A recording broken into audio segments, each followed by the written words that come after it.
एक collar live हमारे साथ जुड़ चुके हैं, असीम मिश्रा जी। असीम जी, क्या आप हम सुन पा रहे हैं मुझे? हाँ। हाँ, गुड आफ्टरनून सिमरन जी। और जी, good good afternoon afternoon sir, कैसे हैं आप? प्रदीप जी। ठीक हूँ। सर कहाँ से बात कर रहे हैं आप? मैं भुवनेश्वर से बोल रहा हूँ। ठीक है सर। क्या सवाल है सर आपका? आप सवाल अपना पूछ सकते हैं सर। अच्छा, मेरा नेटवर्क 18 में 1800 क्वांटिटी है और उसका प्राइस है 6230 बाइंग प्राइस। ओके। अभी तो लॉस में है, मोर जी, देन 25,000। तो मैं होल्ड करूँगा, निकल जाऊँ। ठीक है। तो प्रदीप सर, इनके पास नेटवर्क 18 के 1800 शेयर हैं, 62 रुपये 30 पैसे के भाव पर। और अभी जैसा कि अगर मैं सही सुन पाया हूँ तो सर बता रहे हैं कि 20,000 रुपये के आसपास ये लॉस में है। क्या स्ट्रेटजी अपनानी चाहिए सर इसमें, नेटवर्क 18 में? सर इसमें नेटवर्क 18 में मेरा ओपिनियन ऐसा है, आप देखिए जिस तरीके से देश दुनिया बदल चुका है अभी। जितने भी जो सैटेलाइट चैनल है, जितने भी सैटेलाइट चैनल का जितने भी स्टॉक्स है, आप देखेंगे परफॉर्मेंस बहुत खराब हुआ है लास्ट, अगर हम 3 4 5 साल का डेटा देखेंगे। और नेटवर्क 18 को मैं बहुत टाइम से ही चार्ट में भी फॉलो कर रहा हूँ, सस्टेन ऊपर करता नहीं है। सो मुझे लगता है कि अगर सर के जगह में मैं होता तो मैं तो एग्जिट करके किसी और स्टॉक में पैसा लगाता। इस सपोज लाइक अगर मैं अभी पीएनबी या तो एसबीआई या तो कोई भी पीएसयू या तो मेटल सेक्टर में, टाटा स्टील में, ऐसे स्टॉक्स में मेरा 2 4 महीने में पैसा रिकवर हो जाता। लेकिन नेटवर्क 18 देखिए, अभी आप वीडियो देख रहे हो, कहाँ पे देख रहे हो, यूट्यूब में देख रहे हो, तो देश दुनिया बदल चुका है अभी। नेट जितने भी सैटेलाइट टीवी मीडिया चैनल्स है ना, वहाँ पे बहुत हाल बहुत खराब हो चुका है। सो कहीं ना कहीं मुझे लगता है कि स्टॉक का चलने का टाइम भी नहीं, ट्रेंड भी नहीं, और हो सकता है कि भविष्य में चले, लेकिन भविष्य के चलने के लिए अभी इतना टाइम मुझे नहीं लगता कि उनको वेस्ट करना चाहिए। इट विल थोड़ा वो पेन हो जाएगा शॉर्ट टर्म में उनके लिए, लेकिन मैं बोलूँगा आपको डिसीजन तो आपको लेना पड़ेगा, मैं उसमें आपको इंटरफेयर नहीं कर सकता हूँ। लेकिन मैं होता तो मैं एग्जिट करके किसी और स्टॉक पे मैं शिफ्ट हो जाता। अब इस केस में आपको एक स्टॉप लॉस भी मैं दे रहा हूँ, 41.50 विल बी और स्टॉप लॉस, बने रहिए। कभी भी उछाल आता है ऐसे स्टॉक्स में, उछाल में एग्जिट करने का प्लान सोचना चाहिए जी। ओके। तो सर अगर इनको इस शेयर से शिफ्ट करना हो तो किस में शिफ्ट कर सकते हैं सर ये? क्या किसी सैटेलाइट टाटा कंपनी स्टील में जाएं मेटल या पे, किसी और जी। मुझे लगता है कि मेटल के साथ जाइए, क्योंकि मेटल पे आप मंथली ब्रेकआउट है। और टाटा जी, स्टील भी देखिए ऑलमोस्ट बढ़िया परफॉर्म कर रहा है। मुझे लगता है कि अगर आप 2 4 महीने भी वेट करते हो, टाटा स्टील में आपको 215-20 का टारगेट आना चाहिए। तो आप टाटा स्टील के साथ चले जाइए जी। ओके। तो असीम जी, आपने सर का जवाब सुन लिया होगा। सर ने जैसा कि सलाह दी है कि जो आपके पास नेटवर्क 18 के शेयर हैं फिलहाल, अभी उनमें कोई ज़्यादा ग्रोथ की जो है वो संभावनाएं नज़र नहीं आ रही हैं। तो अगर आप शिफ्ट करना चाहते हैं तो आप किसी आप मेटल सेक्टर के अंदर शिफ्ट कर सकते हैं। टाटा स्टील, जैसा कि सर ने बताया, आप इसके अंदर शिफ्ट कर सकते हैं। अगला सवाल है सर, ये मनी 9 के मेंबर हैं राजन पांडे जी। ये पूछें सर कि इनके पास गोदावरी पावर के शेयर्स हैं, इन्होंने होल्ड किए हैं, 258 रुपीज़ की इनकी बाइंग है। अब ये पूछना चाह रहे हैं सर कि टारगेट प्राइस 190 कब तक आएगा सर इसमें? गोदावरी पावर तो सर 268 चल रहा है, तो आई थिंक उन्होंने 290 बोला होगा। सो जी बिल्कुल, टू यहाँ पर नाइन्टी इन्होंने होगा। 190 मेंशन किया है, तो 290 ये पूछ रहे होंगे हाँ सर, बिल्कुल। तो गलती से हो गया आई थिंक। तो 290 एंड 300 के ऊपर मुझे लगता है कि बहुत जल्दी आ जाएंगे। एंड पावर सेक्टर अभी उतना रैली हुआ नहीं है, और गोदावरी पावर तो मैंने कॉल भी दिया है 240 से। एंड इसका मेरा टारगेट रहेगा ऑलमोस्ट 340 एंड 350 एंड अबव। तो मुझे लगता है कि आप बने रहिए, आपको और भी 2 3 महीना वेट करना पड़ेगा। बहुत शानदार चार्ट है, डेली वीकली मंथली ट्रेंड। और जिन्होंने अभी फोन किया था उनके लिए भी गोदावरी पावर भी आप लेके जा सकते हो, कोई प्रॉब्लम नहीं है इसमें। ओके, ठीक है। अगला सवाल ये भी प्राइम मेंबर है श्रवण सिंह। ये पूछ रहे हैं कि इनके पास तिलक नगर इंडस्ट्रीज़ के शेयर्स हैं, 478 रुपीज़ की इनकी बाइंग है, और 1 मंथ का आपसे व्यू जानना चाहते हैं सर। देखिए तिलक नगर इंडस्ट्री जो बेसिकली प्रोडक्ट बनाता है ना, आप यहाँ पे नेक्स्ट 2 3 महीना 4 महीने के लिए बने रहिए, कुछ प्रॉब्लम नहीं है। ब्रेकआउट है, मंथली चार्ट में भी ब्रेकआउट है। शॉर्ट टाइम भी अगर आप देते हो 6 8 महीना, मुझे लगता है स्टॉक आपको 750 800 तक लेके जाएगा। बने रहने का सलाह होगा सर। ओके। तो हाई श्रवण डिमांड जी, है सर इंडस्ट्री में बहुत, बिल्कुल होल्ड करने का सलाह रहेगा। ठीक है सर। तो श्रवण जी, आपको जैसा कि प्रदीप सर की एडवाइस है कि आप इसमें होल्ड करके चल सकते हैं। अगले 2 से 3 महीने 4 महीने में आपको अच्छे खासे लेवल इस शेयर में देखने को मिलने वाले हैं। तो चलिए अगला सवाल लेते हैं। अगला सवाल हमारे पास सर आया है विवेक रंजन जी। ये पूछें सर कि अडानी पावर, इनका जो बाइंग प्राइस है वो 165 रुपीज़ है, 200 शेयर हैं इनके पास सर। तो इसमें ये जानना चाहते हैं कि इसमें क्या करना चाहिए सर अडानी पावर में, ग्रोथ की संभावनाएं बेसिकली ये जानना चाह रहे हैं। और देखिए, मैं ऑलवेज एक चीज, एक वर्ड अदानी ग्रुप जैसे ही सामने आता है, Adani means volatility, so you have to maintain your risk capital. आपको ऑलवेज वो मेंटेन करके रहना पड़ेगा। और अदानी पावर का टारगेट मुझे लगता है कि 200 एंड अबव होना चाहिए। एक मल्टी बैगर पोटेंशियल स्टॉक है, लेकिन शॉर्ट टर्म में हो सकता है कि आपको एक बार 135 140 भी आ जाए। अब वैसा सोच आपको रखना पड़ेगा, लेकिन चार्ट बढ़िया है, कंपनी बढ़िया है, बिल्कुल बने रहे, कुछ प्रॉब्लम नहीं है। रिसेंटली चला है तो थोड़ा बहुत रेस्टिंग टाइम चल रहा है अपना। ओके, ठीक है सर। अगला सवाल लेते हैं। परमार प्रिंस, इनका जो यूट्यूब हैंडल है, ये पूछ रहे हैं एमआरपीएल में 96 शेयर हैं इनके पास, 167 रुपीज़ के आसपास की इनकी बाइंग है। क्या ये इसमें और एड ऑन कर सकते हैं सर, और क्या एड ऑन करना सही रहेगा इसमें? बिल्कुल, एमआरपीएल का चार्ट मुझे बहुत ही बढ़िया लग रहा है मंथली कैंडल पे। एंड मुझे लगता है कि आपको 138 का एक स्टॉप लॉस मेंटेन करना चाहिए और बने रहिए। आपको बहुत ही जल्दी 175 से 180 का प्राइस आते हुए दिखेंगे। एड ऑन करने की जरूरत नहीं है। अगर आपने बाय किया है तो ऐसे ही होल्ड पे आप मेंटेन कीजिए with stop loss 180 on the way. ठीक है सर। तो आपने जो इसमें स्टॉप लॉस दिया है वो दिया है 138 रुपीज़ का सर, है ना? यस। ठीक है सर। अगला सवाल आहिल खान जी ये पूछ रहे हैं कि सर इंटरनेशनल जेमोलॉजिकल इंस्टीट्यूट में इनको क्या करना चाहिए, क्योंकि ये लॉस में है, 26% के आसपास ये लॉस में बैठे हुए हैं इस वक्त ये, और इनका जो एवरेज प्राइस है वो 460 रुपीज़ है सर। तो इसमें आपका व्यू जानना चाहते हैं सर ये। हाँ, देखिए, एग्जिट करने का सलाह होगा। एंड कंपनी तो बी कैटेगरी में लिस्टेड मैं देख पा रहा हूँ, बीएसई बी कैटेगरी में। ऐसे कंपनीज तो हम सर हमारे ट्रैक में भी नहीं रखते। सो कहीं ना कहीं टेक्निकल के आधार पे देखा जाए तो बहुत ही खराब है। और जिस तरीके से चार्ट कंटिन्यूअसली लोअर लो लगा के नीचे आ रहा है, मैं बोलूंगा एक बार करेंट जोन से उनको एग्जिट करने के लिए। अदरवाइज आप 250 280 on the way. Okay, current zone से एग्जिट करने की यहाँ पर सर की सलाह रहेगी। हमारे साथ एक लाइव कॉलर जुड़ चुके हैं, हरबीर सिंह रंधावा जी। हरबीर जी नमस्कार। नमस्कार सर। सर कैसे हैं यार आप, और कहाँ से बात कर रहे हैं सर आप? सर मैं बढ़िया हूँ, अमृतसर से बोल रहा हूँ। अमृतसर से, ओके। तो हरवीर जी, अमृतसर की दिवाली तो काफ़ी फेमस है। बहुत बढ़िया सर, बहुत बढ़िया। जी। सर क्या सवाल है आपका, किस स्टॉक के बारे में आप जानना चाहते हैं? आप पूछ सर सकते हैं ये लाइव सवाल। टाटा मोटर की बात करनी थी। जी। ये 665 के है, लेकिन अभी एडजस्टमेंट नहीं आई, अभी काफी दिन हो गए। ठीक है, आपके पास बहुत 100 प्रॉफिट शेयर हैं इसके? नजर आ रहा है।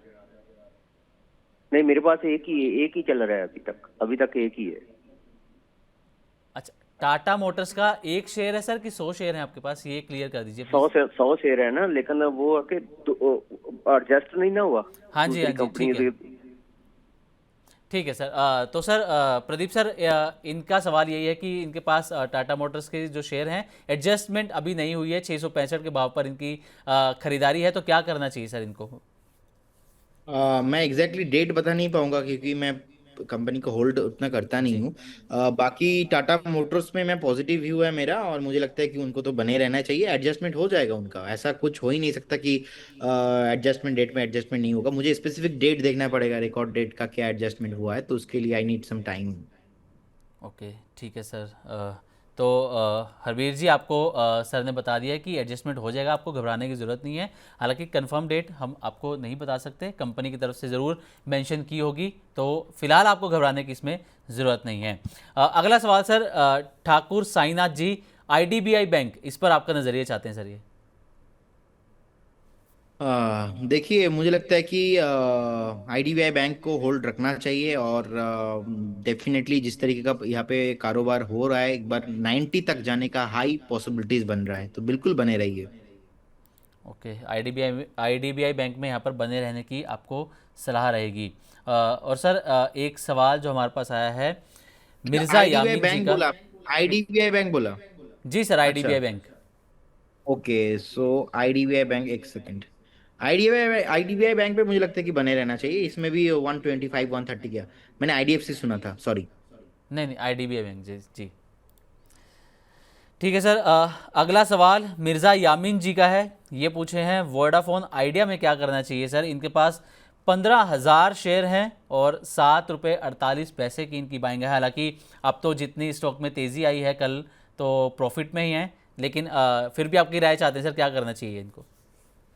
देखिए, मुझे लगता है कि बने रहना चाहिए उनको। अब ऐसा मेरा सोचना है, मानना है यहाँ पे कि वोडाफोन आइडिया देखेंगे, गवर्नमेंट का पास स्टेक है। और अभी कल भी जो सुप्रीम कोर्ट से न्यूज़ आया था, तो कहीं ना कहीं गवर्नमेंट को बोला गया है ऐसा कि मार्च से पहले पहले, नेक्स्ट ईयर मार्च से पहले पहले आप कोई यहाँ पे डिसीजन लीजिए। तो गवर्नमेंट का डिसीजन मुझे यही लगता है कि जितने भी कर्जा था, एटलीस्ट पूरा ना हो तो कुछ तो माफ करेगा। वो वोडाफोन आइडिया के लिए एक ट्रिगर पॉइंट बन सकता है। अब हमने कभी भी वोडाफोन आइडिया को रिकमेंड नहीं किया, इनफैक्ट 9-10 रुपीज से था, मैंने कभी भी बताया नहीं। अब वोडाफोन आइडिया का सिचुएशन नहीं है सर कि सर ये आईसीयू में था, तो आईसीयू से अभी मान लो हॉस्पिटल में ही एडमिट है, लेकिन आईसीयू से बाहर है। सो एक बार टेक्निकल के आधार पे देखा जाए तो 13-14 रुपीज साइकोलॉजिकल लेवल पे लग रहा है कि आ जाएगा। लेकिन अगर आपके पास बाइंग है 7.40 समथिंग लेवल से, मुझे लगता है कि आपका कॉस्ट पे ही आपको एक स्टॉप लॉस मेंटेन करना चाहिए। एंड 13-14 कभी भी आता है, उस टाइम पे एक बार रिव्यू करना चाहिए। लेकिन फ्रेश बाय करेंगे इस पर्टिकुलर इंडस्ट्री में तो थोड़ा आपके लिए वो रिस्की ट्रेड हो सकता है। तो इसी सेक्टर में रहना है तो आप भारतीय एयरटेल के साथ रहिए, भारतीय एक्साकॉम के साथ रहिए। तो वोडाफोन आइडिया वो आप ऐसा पैसा लगाओ जो पैसा आपको जरूरत नहीं होगा, या तो लॉस होने पे भी आपको कोई दर्द नहीं होगा। ओके, तो सर आईसीयू से तो निकल चुका है, लेकिन हॉस्पिटल में अभी भी एडमिट है, तो क्या डिस्चार्ज होगा हॉस्पिटल से या नहीं फिर।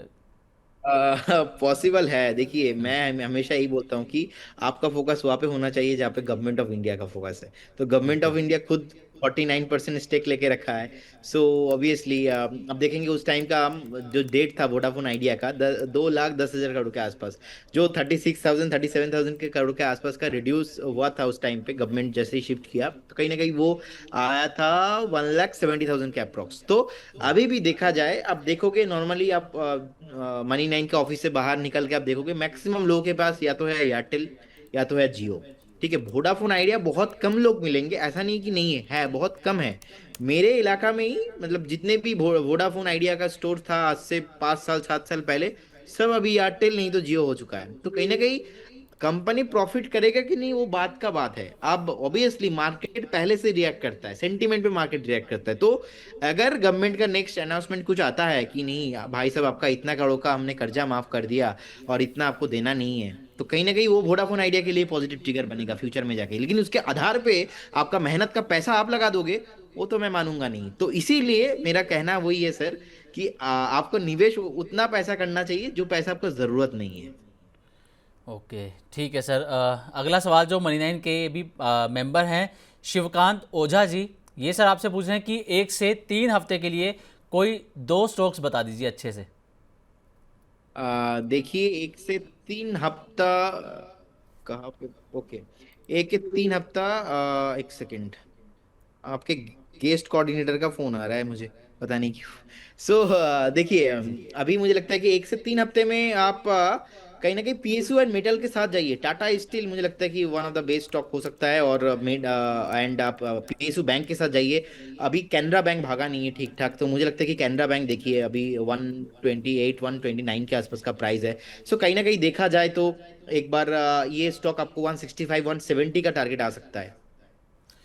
ओके, तो शिवकांत जी, सर की सलाह है कि पीएसयू और मेटल सेक्टर में जा सकते हैं, खासकर दो जो सर ने स्टॉक बताए, टाटा स्टील और कैनरा बैंक।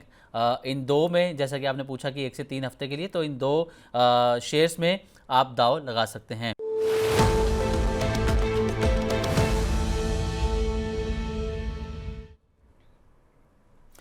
तो चुन चुन के में आप सभी का बहुत बहुत स्वागत है। और हम ये सभी जानते हैं कि चुन चुन के सेगमेंट का हमारे जितने व्यूअर है सबको इंतजार होता है, क्योंकि हमारे जो एक्सपर्ट आते हैं वो यहाँ पर अपनी एक टॉप पिक शेयर करते हैं, जिसमें आप व्यूअर जो हमारे हैं अगर वो उसको चूज़ करते हैं, उसमें पैसा लगाते हैं, तो अच्छा खासा उनको यहाँ पर बेनिफिट भी होता हुआ नजर आता है। तो सर, चुन चुन के में आपकी टॉप पिक जानना चाहेंगे सर, किस पर दाव लगाने की सलाह देंगे आप सर। देखिए, जिस तरीके का मेटल का परफॉर्मेंस रहा है, और मेटल में क्योंकि मैं आप आज शुरू शुरू से ही आपको बोल रहा था, मेटल जी। में मैं बहुत पॉजिटिव हूँ। एंड टाटा स्टील मुझे बहुत बढ़िया लग रहा है। टाटा स्टील में मुझे लगता है कि 165 का एक स्टॉप लॉस मेंटेन करना चाहिए, एंड फर्स्ट टारगेट रहेगा इसमें ऑलमोस्ट 198 का, एंड सेकंड टारगेट रहेगा यहाँ पे ऑलमोस्ट 225 का। तो 198 and 225 with stop loss of 165 आपको नेक्स्ट 2 महीने के लिए आपको मैं टाटा स्टील का मैं देख रहा हूँ। मेटल में मैं पॉजिटिव हूँ, स्टील में मैं पॉजिटिव हूँ। टाटा स्टील फंडामेंटली भी एक बढ़िया काउंटर है, मुझे लगता है कि आपको लेके जाना चाहिए जी। ओके, तो टाटा स्टील जैसा कि प्रदीप हल्दर सर ने बताया, यहाँ पर 165 का एक स्टॉप लॉस यहाँ पर सर ने रेकमेंड किया है, और जो पहला टारगेट इसका रहेगा 198 रुपीज़ का, और सेकंड टारगेट जो प्रदीप सर ने बताया वो 225 रुपये यहाँ पर सर की सलाह है। करंट मार्केट प्राइस जो है उसका 180 रुपीज़ के आसपास यहाँ पर चल रहा है। Thank you so much sir, Pradeep sir, अपना कीमती समय देने के लिए मनी नाइन के व्यूअर्स को, मनी नाइन को सर। और जाते जाते आप कोई डिस्क्लेमर देना चाहें सर? थैंक यू सर, आपको भी एंड मनी नाइन के सारे व्यूअर्स को। एंड देखिए, investment in securities market subject to market risk, जितने भी स्टॉक्स को लेके मैंने बात किया, कोई भी स्टॉक्स में मेरा कोई पर्सनल पोजीशन या कन्फ्लिक्ट ऑफ इंटरेस्ट है या हमारे कंपनी का कुछ भी नहीं है। हो सकता है कि क्लाइंटों के पास पोजीशन हो, क्योंकि बहुत सारे हमने कॉल्स भी देते रहते हैं, हम क्लाइंटों को सजेशन देते रहते हैं ऐसे। तो हमारे पास नहीं है, एंड स्टॉक मार्केट पे कुछ भी गारंटी नहीं होता, पास्ट परफॉर्मेंस फ्यूचर में इंडिकेट नहीं होता। जब भी आप इन्वेस्टमेंट कीजिए, आपका जो फाइनेंशियल एडवाइजर है उनसे सलाह लीजिए, आप भी स्टडी कीजिए, उसके बाद ही निवेश कीजिए। बहुत बहुत धन्यवाद, थैंक यू सो मच।